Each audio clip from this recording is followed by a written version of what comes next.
American বোমার কারণে হঠাৎ করেই হংকংয়ে উত্তেজনা ছড়িয়ে পড়েছে। মানুষের ছোটাছুটি আর সরকারি সতর্ক বার্তায় মুহূর্তেই বদলে যায় প্রাণ প্রকৃতির চিত্র। হংকং শহর যা আধুনিকতার আলোয় ঝলমল করে, আজ হঠাৎ থমকে দাঁড়িয়েছে। একটি সাধারণ বিল্ডিং নির্মাণ কাজের সময় মাটির গভীর থেকে বেরিয়ে এসেছে দ্বিতীয় বিশ্বযুদ্ধের বিশাল আমেরিকান বোমা। মুহূর্তেই শহর জুড়ে নেমে আসে এক অস্বস্তি।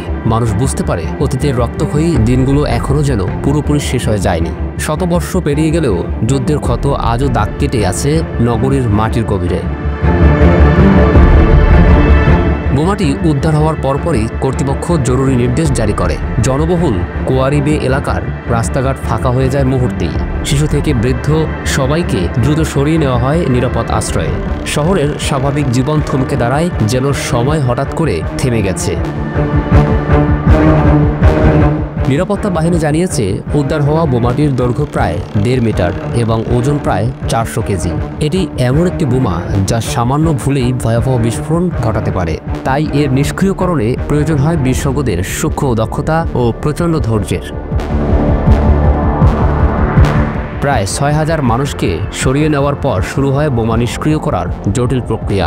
শুক্রবার রাত থেকে শুরু হওয়া এই অভিযান শেষ হয় পরের দিন দুপুরের আগে। ঘন্টার পর ঘন্টা টানটান উত্তেজনার পর অবশেষে শহরবাসী স্বস্তির নিঃশ্বাস ফেলে। কোনো হতাহতের ঘটনা ঘটেনি বলে জানায় হংকং পুলিশ। কেন হংকংয়ে আজও এই বোমাগুলো মাটির নিচে লুকিয়ে থাকে? ইতিহাস বলছে দ্বিতীয় বিশ্বযুদ্ধের সময় জাপান দখল করেছিল হংকং। এ শহরকে ঘিরে গড়ে উঠেছিল জাপানি সেনাদের শক্ত ঘাঁটি। তখন মার্কিন যুক্তরাষ্ট্র ও মিত্রবাহিনী আকাশপথে ব্যাপক বোমাবর্ষণ চালায়, যাতে জাপানের সরবরাহ ব্যবস্থা ভেঙে দেওয়া যায়।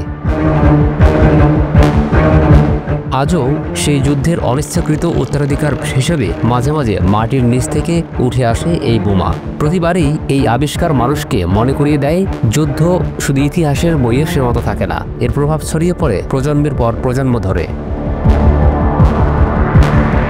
হংকংয়ের জন্য এটি কেবল একটি নিরাপত্তা সংক্রান্ত ঘটনা নয়, বরং এটি একটি সতর্ক বার্তাও।